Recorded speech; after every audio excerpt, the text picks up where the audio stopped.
Good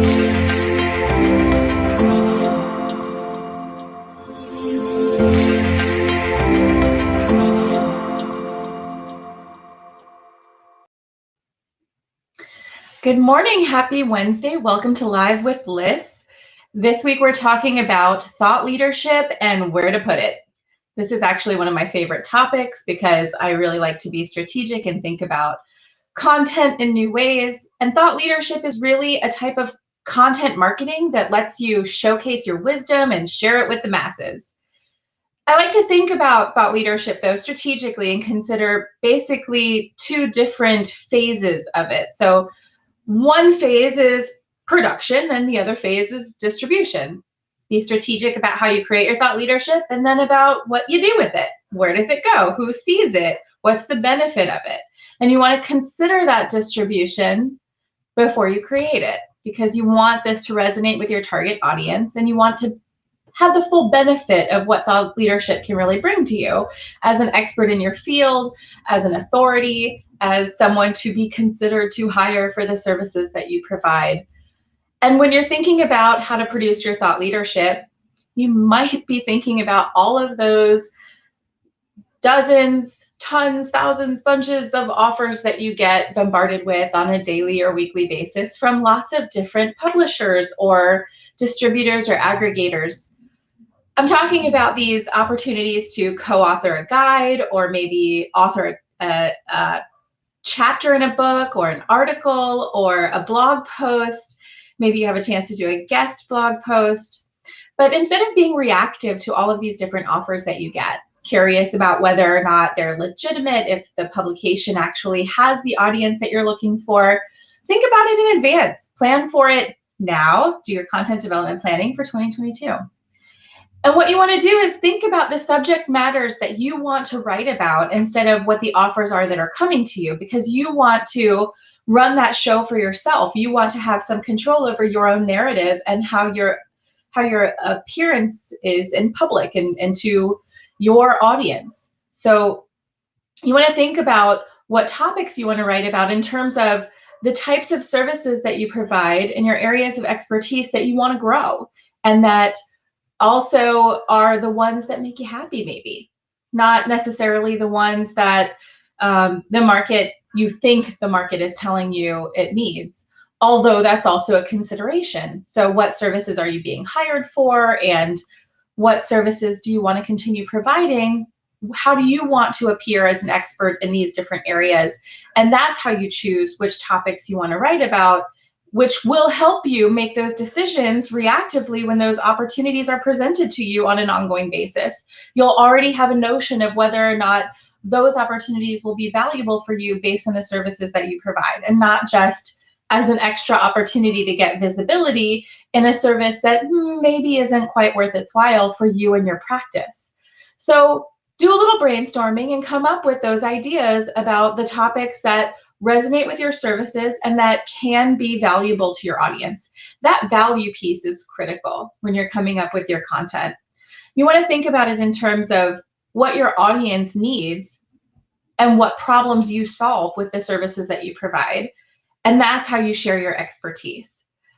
You also need to consider that distribution side pretty carefully, even when you're coming up with your content. Do you have relationships with media that has the audience you already need? So people wonder, oh, is it even worthwhile? Can't I just throw this on my website? There are a lot of channels for distribution for your thought leadership. You have your website, maybe you have your blog, you have your social media channels. But sure, those media companies, many of them, have built up relationships and a following over time that makes it valuable for you to distribute content through them. Now, not all publishers are created equal, and some of them have additional value that you can't find with others. Some of them have a more appropriate audience for you than others. So you certainly want to consider what those audiences are made up of, where they come from, what jurisdictions they target. If they're your market, are you B2B? Are they corporate readers? Are you trying to reach the consumer masses? That's a different set of publications. And what kind of value they bring. Check their following, or maybe your team does this strategically already, but verify whether or not they are actually providing you or can provide you, have that capability with the visibility you're looking for to actually get attention for the thought leadership that you're putting together. So when I say where to put it, this is what I'm talking about. Sure, you can put it on your website. Sure, you can put it on your blog. But let's talk about this media opportunity for a minute. Now, there are magazines, there are journals, there are guides that can be very useful. And when it comes to law firms, you have all sorts of, for when I was in-house, I really appreciated the guides that actually give you information about how things are done in different jurisdictions and what the norm is, but also the practical value of information and processes. So things that you don't necessarily understand or that work differently. Comparative analysis. If you're not in the United States and you're trying to reach a target audience in the United States, these guides can be useful because they might be able to compare what you would expect in the United States with what actually happens in your jurisdiction. Those are incredibly valuable. And that value is what you want to consider when you're putting together your content and deciding what topics you're going to write about. If you're just going to write about something industry related that you don't actually practice all the time, that you don't have the expertise in, maybe you don't do it. Maybe you skip that one. Say that one's not for me. Maybe that's an area you really want to grow, so you decide to do it anyway. There's value to doing that too, because that can be a segue into a new area for you.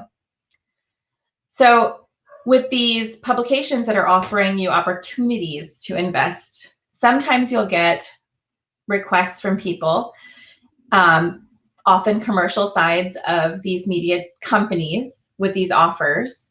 And sometimes they'll be from other law firms that have already invested in them.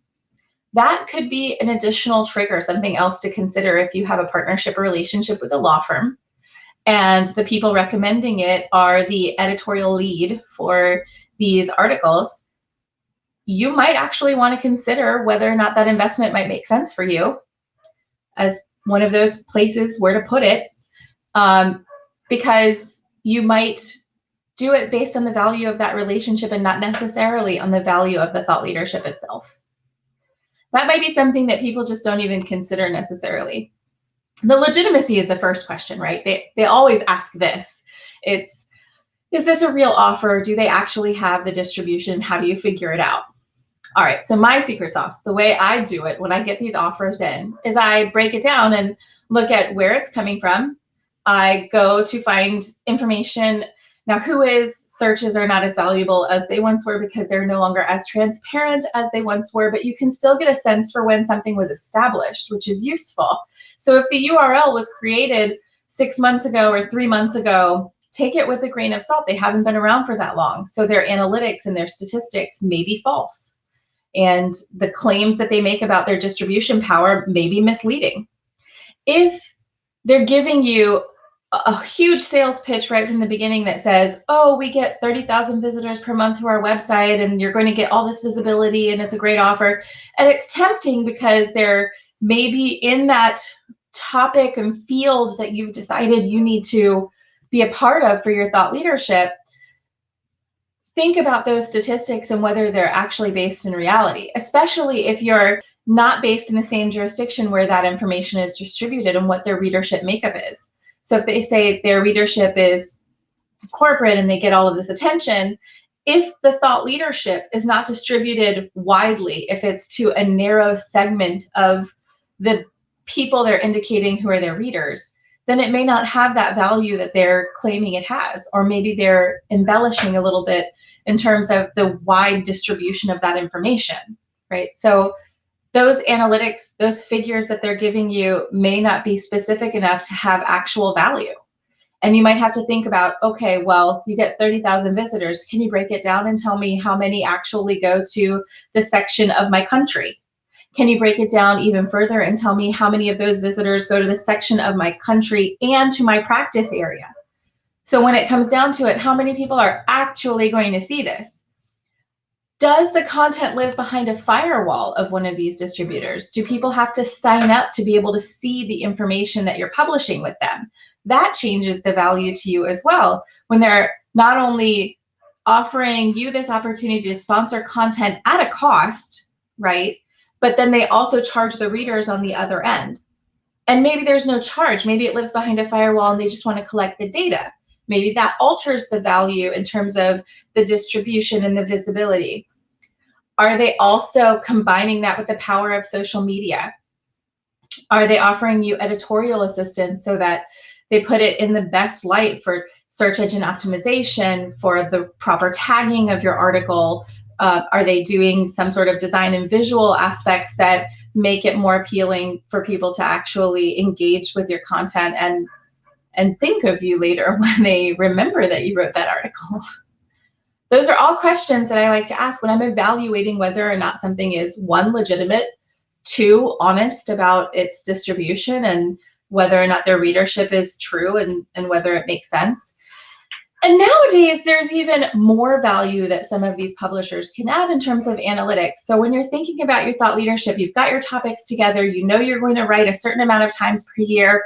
It doesn't have to be every week. You want to be consistent with it though. Then you choose those channels that make sense based on the content that you've decided to produce, not the other way around.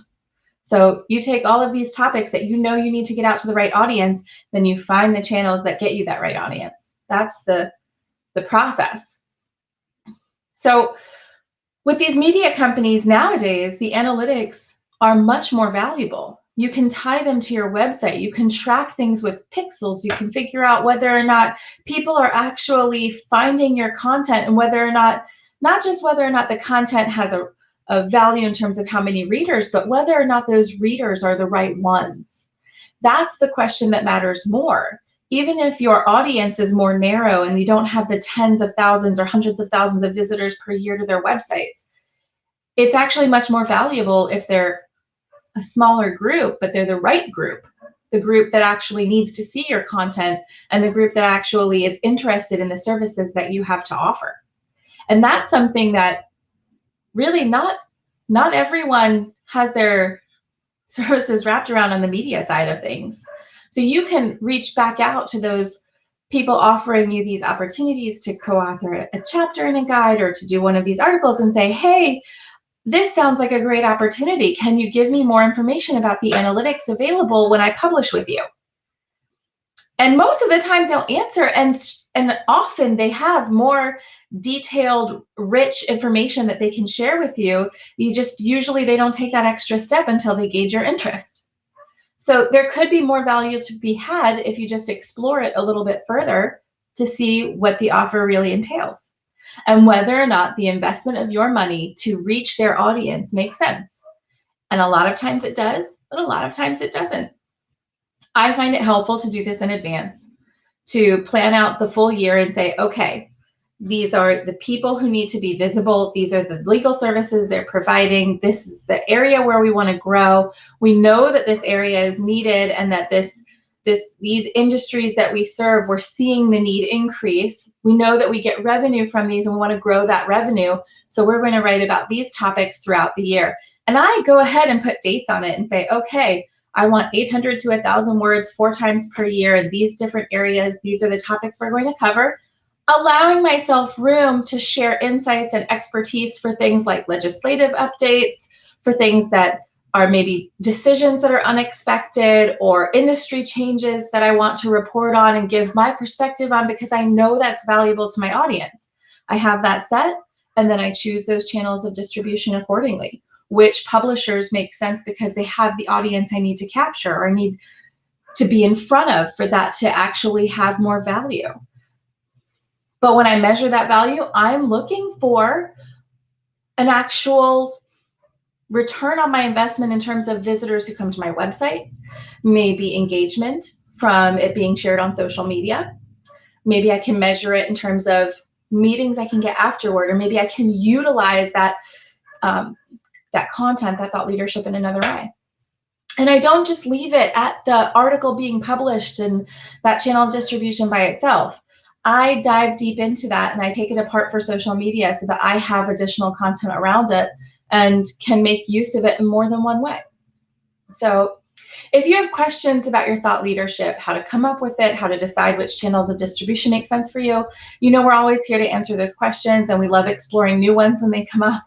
So definitely nerdy when we go in to decide whether or not a particular publisher is worth their salt. So send us a message, solutions@firmforward.com with any questions, and see you next week on Live with Liz. I hope your week, the rest of it, is wonderful. And I don't know what topic we're covering next, but we're pretty excited. Oh, I'm going to New York the 15th to the 17th. If you're going to be there, drop me a line. Bye, everybody.